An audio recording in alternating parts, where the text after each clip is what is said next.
Shalom, selamat pagi jemaat yang dikasihi Tuhan Yesus Kristus. Kita bertemu kembali di ibadah pagi hari ini, Kamis tanggal 13 November 2025. Sebelum kita mendengarkan firman Tuhan, mari kita bernyanyi dari buku ND HKBP.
Kita bersatu dalam doa.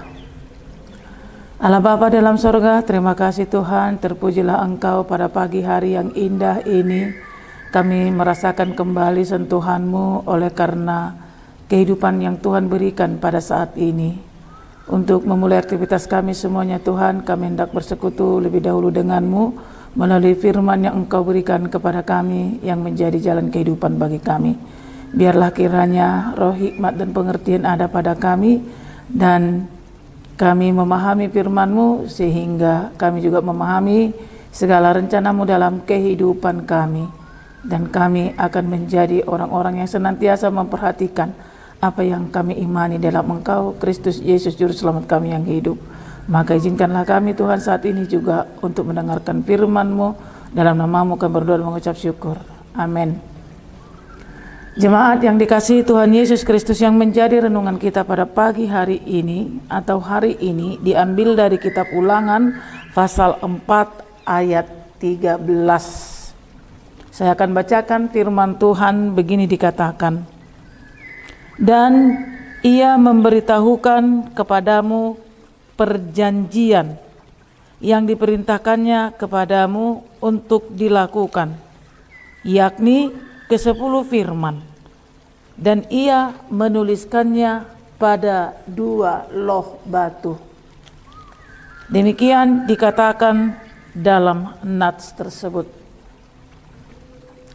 Saudara yang dikasihi Tuhan Yesus Kristus, bicara soal perjanjian, tentunya kita akan melihat adanya dua pihak, bahkan lebih, yang merupakan memiliki satu jalinan atau kesepakatan yang harus dilakukan, di mana dalam perjanjian tersebut adanya niat baik dari kedua belah pihak untuk melakukan perjanjian itu, dan tentunya itu adalah untuk kebaikan kedua belah pihak juga.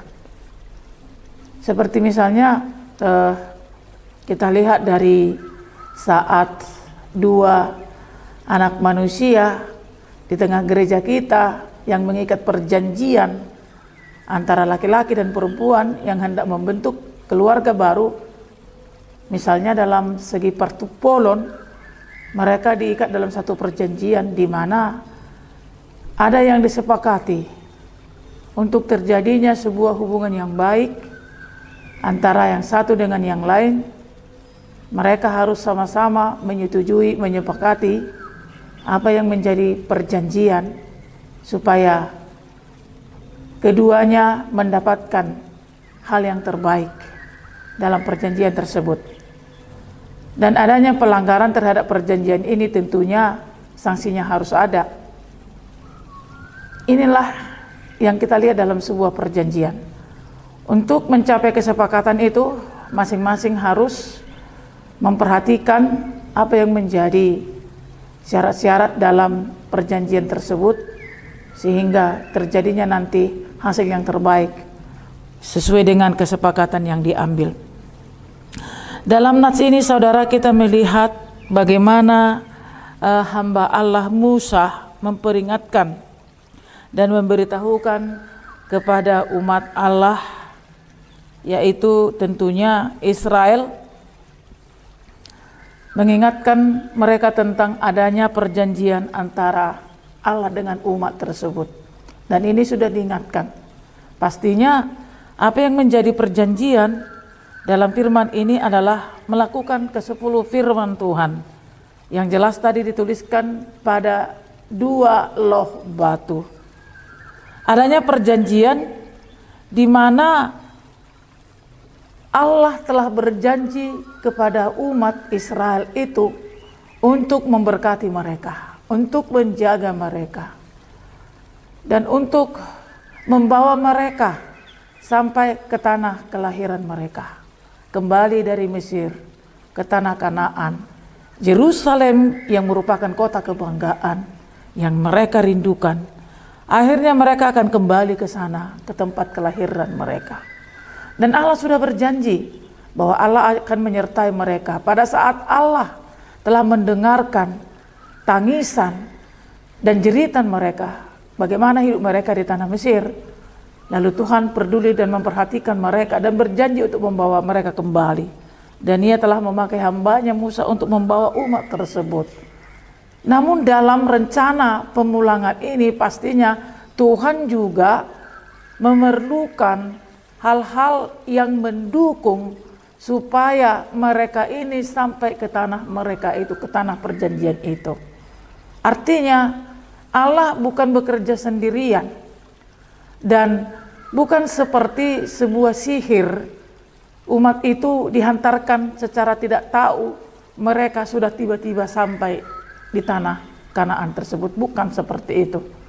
Sebab Allah selalu memakai proses di mana harus ada kerjasama bagi orang yang menerima karunia dan juga Allah yang memberikan karunia itu. Dan dalam hal ini, perjanjian yang kita bicarakan dalam firman ini adalah untuk melakukan 10 firman Allah.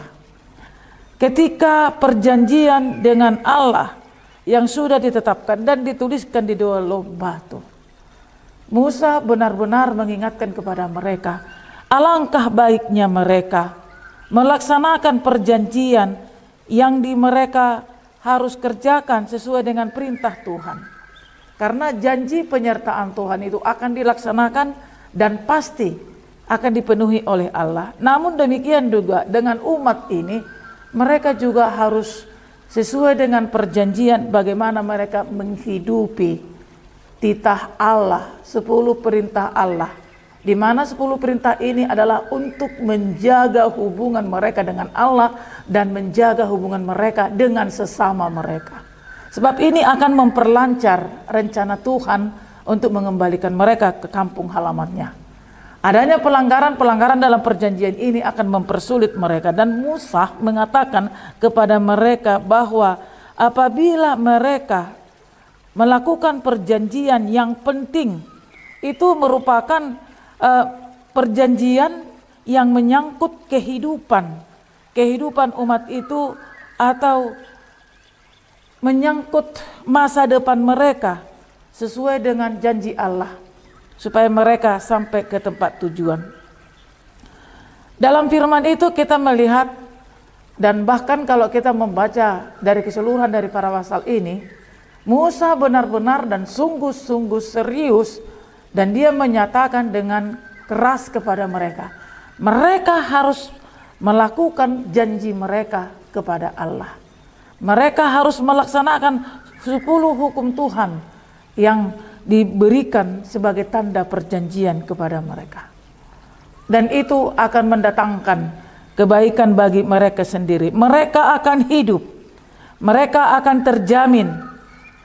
Tetapi apabila mereka melanggar itu dan mereka tidak akan berjalan sesuai dengan itu, pastinya hukum yang akan menerpa mereka, hukum yang akan menegur mereka. Dan Musa sendiri sudah menceritakan bagaimana oleh karena perilaku dan tingkah laku umat itu, akhirnya Musa juga menjadi bagian daripada teguran Allah itu ketika dia juga sudah mengetahui bahwa dia tidak akan sampai melewati Yordan. Dia tidak akan sampai ke tanah perjanjian. Oleh karena dosa-dosa umat itu, oleh karena kedegilan hati dan pelanggaran daripada umat itu, Musa harus menanggung sebuah resiko. Maka dia tidak akan sampai di sana. Dia akan tinggal di Gunung Horeb. Dan Musa sudah menyadari ini. Oleh karena itu dia dengan keras mengatakan supaya mereka itu mengingat perjanjian mereka kepada Allah jika mereka ingin hidup. Tetapi jika mereka tidak melakukan perintah Tuhan itu, maka mereka akan menjadi orang yang terhukum. Kita ketahui dalam konteks firman Allah dalam perjanjian lama, yang mana Allah berjanji untuk memberkati, untuk memberi kehidupan, untuk menyertai, untuk senantiasa menuntun umat itu sebagai umat yang sudah diberi janji oleh Allah. Maka dalam firman ini, perjanjian itu sesuai dengan perintah yang disampaikan kepada Musa, dan itu juga merupakan perintah yang harus mereka kerjakan. Sebab itu adalah sebagai penuntun bagi mereka, pembimbing bagi mereka, dan itu adalah sebagai cerminan bagi mereka untuk melihat kepada dirinya, melihat kepada orang lain, terutama melihat kepada Allah, bagaimana mereka itu sebagai umat yang harus patuh untuk mendapatkan karunia Allah. Saudara yang kekasih dalam Kristus Yesus, dalam konteks perjanjian antara Allah manusia juga pada zaman sekarang ini pastinya ada, di mana pada waktu perjanjian antara Tuhan dengan manusia saat ini dilakukan di dalam Yesus Kristus. Apa yang kita peroleh ketika ada perjanjian antara kita dengan Allah di dalam Yesus Kristus, tentunya itu adalah keselamatan dan hidup yang kekal. Jika umat Allah pada waktu itu akan mendapatkan keselamatan dan mereka akan sampai di tempat kelahiran mereka, tetapi dalam Kristus Yesus perjanjian Allah dipenuhi adalah untuk kehidupan kita, untuk keselamatan kita. Perjanjian antara Tuhan dan kita sekarang ini, umat manusia, melalui Yesus Kristus itu sendiri, bagaimana kita akan mendapatkan keselamatan. Sebab di dalam Kristus Yesuslah digenapi seluruh perjanjian Allah. Di zaman sekarang ini ketika kita mendengarkan firman ini, bukan hanya kepada umat Israel Allah berjanji, tetapi Allah juga sudah berjanji kepada setiap orang yang percaya kepada Allah dalam Kristus Yesus. Mereka akan memperoleh kehidupan yang kekal. Dan ini adalah perjanjian antara Allah dengan kita, hanya di dalam Kristus Yesus. Sebab Yesus juga sudah pernah mengatakannya, akulah jalan dan kebenaran dan hidup. Itu adalah perjanjian. Perjanjian Allah bahwa anak manusia, Yesus Kristus, telah diturunkan ke tengah-tengah dunia ini. Hanya melalui Yesuslah manusia mendapatkan keselamatan dan kehidupan yang kekal. Oleh karena itu saudara-saudara yang kekasih dalam Kristus Yesus, mari kita memperhatikan jalan kehidupan kita agar kita memperoleh keselamatan. Sebab perjanjian dalam Kristus Yesus saat kita berjalan di jalannya. Sebab bila kita hanya hidup dengan memikirkan apa-apa yang kita butuhkan di dunia ini, tanpa memikirkan bagaimana nantinya kita di kehidupan berikutnya, maka perjanjian Allah itu akan menjadi sesuatu yang tidak membangun buat diri kita sendiri, atau bahkan kehancuran bagi diri kita sendiri. Kita memang perlu hidup. Perjanjian Allah kepada kita juga, Allah akan selalu memberkati kita, menyertai kita sampai akhir zaman. Itu janji Allah, itu janji Allah dalam Kristus Yesus. Saat kita berjalan di jalannya, saat kita berjalan dalam kehidupan sebagai anak perjanjian di dalam Kristus Yesus, Tuhan telah berjanji untuk menyertai kita sampai akhir zaman. Jadi bukannya untuk keselamatan, dalam kekekalan saja, tetapi penyertaan Allah itu tetap untuk kita.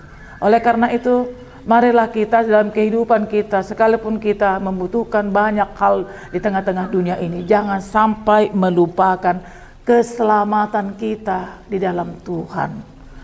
Karena jika kita tidak berjalan di jalan keselamatan seperti yang Tuhan sediakan melalui kelahiran Kristus di tengah-tengah dunia ini, maka itu juga tidak akan mendatangkan kepada kita kebaikan, tak akan mendatangkan keselamatan bagi kehidupan kita. Kita boleh hidup dan berjuang untuk apa yang kita butuhkan selama di dunia ini, tetapi tidak harus juga melakukan jalan-jalan sesat, jalan-jalan salah dengan melangkahi kehidupan orang lain lalu kita bertahan hidup, dengan menghancurkan tatanan yang baik lalu kita akan bertahan hidup. Gak cukup kita hanya hidup tengah-tengah dunia ini. Kita harus memperoleh restu dari Tuhan untuk memperoleh hidup di dunia ini dan hidup di dalam kekekalan. Keselamatan telah diberikan di dalam Kristus Yesus, dan itu adalah perjanjian yang kekal antara Allah dengan kita umatnya. Siapa yang berjalan di jalan Tuhan, maka mereka akan memperoleh selamat di dalam kehidupannya, karena janji penyertaan Tuhan itu pasti dan itu adalah dijamini oleh Allah. Namun jika kita tidak seturut dengan janji yang diberikan oleh Tuhan, kita menyimpang dari itu dan kita merusak segala yang baik yang dari Tuhan dengan memuaskan segala hasrat dan kemauan daging kita dalam kehidupan kita. Kita tidak memikirkan bagaimana hidup itu harus diselamatkan. Maka perjanjian Allah itu akan batal kepada setiap orang yang tidak berjalan di jalan Tuhan, dan keselamatan tidak akan diperolehnya. Meskipun keselamatan itu sudah diberikan dalam Kristus Yesus, tapi oleh karena penyimpangannya, maka dia tidak akan sampai kepada jalan keselamatan itu. Oleh karena itu, saudara-saudara kekasih dalam Kristus Yesus, mari kita sesuai dengan perjanjian yang Tuhan perintahkan. Mari hidup sesuai dengan apa yang Tuhan inginkan. Jika Tuhan Yesus mengajarkan kepada kita untuk saling mengasihi antara sesama kita, mengasihi Tuhan Allah dengan segenap hati dan pikiran kita, hal yang sama juga kita lakukan, mengasihi sesama kita seperti kita mengasihi diri kita sendiri. Amin. Kita bersatu dalam doa. Terima kasih Tuhan Yesus Kristus untuk pembacaan firman-Mu dan untuk mendengarkan firman-Mu pada saat ini, untuk membuat kami semakin yakin dan teguh dalam iman kepadamu. Karena kami tahu bahwa perjanjian-Mu dalam Kristus Yesus adalah kekal, dan itu adalah janji yang begitu baik dan terbaik untuk segala kehidupan kami. Dan biarlah kami hidup di dalam perjanjian-Mu ya Tuhan, di mana Tuhan telah memberikan keselamatan dan hidup yang kekal melalui anak-Mu Tuhan Yesus Kristus. Maka bantulah kami Tuhan untuk memperhatikan setiap langkah kami, setiap tingkah kami, setiap rencana kami, dan segala hal yang kami lakukan, agar semuanya itu sejalan dengan rencana-Mu untuk keselamatan kami. Kami tidak akan menginginkan kesia-siaan dalam setiap upaya kami Tuhan, jika kami nantinya gagal mengikuti jalan kami sesuai dengan rencana-Mu dalam Kristus Yesus. Kami menginginkan kehidupan yang Tuhan sediakan, dan kami akan bergumul untuk ini Tuhan. Dan kami butuh pertolongan-Mu di dalam roh-Mu untuk senantiasa mengingatkan kami. Ingatkanlah seluruh anak-anak-Mu Tuhan di dalam kehidupan sekarang ini, di tengah-tengah dunia ini, dimanapun berada, supaya kami semuanya Tuhan tetap kuat dan berjalan di jalan yang Tuhan sediakan, karena itu adalah jalan selamat. Karena meskipun banyak godaan dan juga banyak hasutan dan juga banyak keinginan-keinginan daging, agar kami tidak memenangkannya Tuhan, tetapi kami akan selalu memenangkan kasih dalam Engkau, mengasihi Engkau dan sesama kami manusia. Jika kami akan membutuhkan kehidupan, orang lain juga membutuhkan kehidupan. sehingga kami tidak akan pernah berpikir untuk kepentingan kami sekedar untuk kepentingan kami saja, tetapi kami akan melakukan segala tugas-tugas kami dan pekerjaan kami untuk kehidupan segala ciptaan. Itu artinya kami akan hidup saling memperhatikan dan melakukan hal-hal yang baik dan yang bisa menciptakan kerukunan dan keamanan sebagai orang-orang yang akan mendapatkan keselamatan sampai akhirnya. Terima kasih Tuhan, biarlah seluruh umat-Mu menjadi terang di tengah-tengah dunia ini untuk mengarahkan jalan kepadamu Tuhan. Hanya dalam Engkaulah segala sesuatunya akan menjadi baik. Di luar Engkau segala sesuatunya akan menjadi buruk. Terima kasih Tuhan kami Kristus atas firman-Mu pada pagi hari ini. Biarlah kami juga dituntun dalam sepanjang hari ini melakukan aktivitas kami Tuhan. Biarlah kami juga mendapat semangat dan kekuatan dari Tuhan, mendapat berkat dan bekal dari Tuhan melalui setiap aktivitas dan pekerjaan, melalui setiap apa yang kami upayakan dalam setiap usaha yang dikerjakan. Banyak usaha, banyak upaya, semuanya itu akan terjadi jika Tuhan memberkatinya. Maka dahuluilah kami Tuhan untuk setiap itu, agar kiranya mendatangkan kebaikan dan kehidupan yang terbaik buat kami. Tuntunlah kami Tuhan di jalan-Mu bersama dengan seluruh keluarga kami, anak-anak kami. Dan kiranya juga masih banyak orang yang mendapat tuntunan dari Tuhan dengan terang yang Engkau tunjukkan melalui anak-anak-Mu, yang senanti menunjukkan cahaya kehidupan, kedamaian, damai sejahtera, sukacita, dan cinta kasih yang begitu dalam. Terima kasih Tuhan kami Yesus Kristus, bantulah kami untuk membentuk moral masyarakat di tengah-tengah dunia ini, supaya semakin memikirkan kebaikan bersama demi keamanan segala ciptaan-Mu. Maka kami mohon kepadamu Tuhan Yesus Kristus, biarlah Tuhan senantiasa beserta dengan kami, dan jagalah negara kami ini, jagalah pemerintah kami, berkatilah gereja-Mu, berkatilah pemimpin gereja-Mu dan seluruh pelayan-Mu, berkatilah seluruh jemaat-Mu ya Tuhan.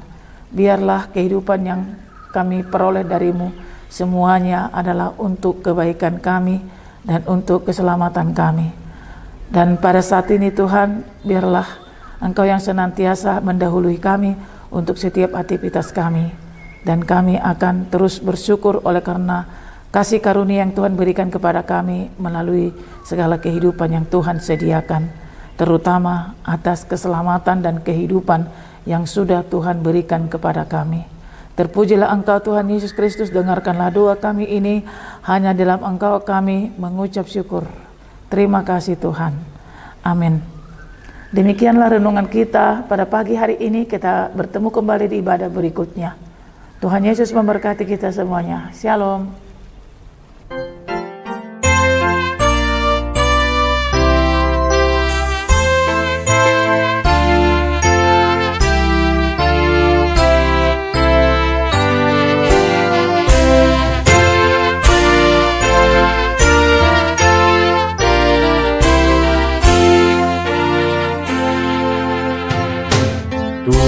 Tuhankulah harapanku yang memberi penghidupan.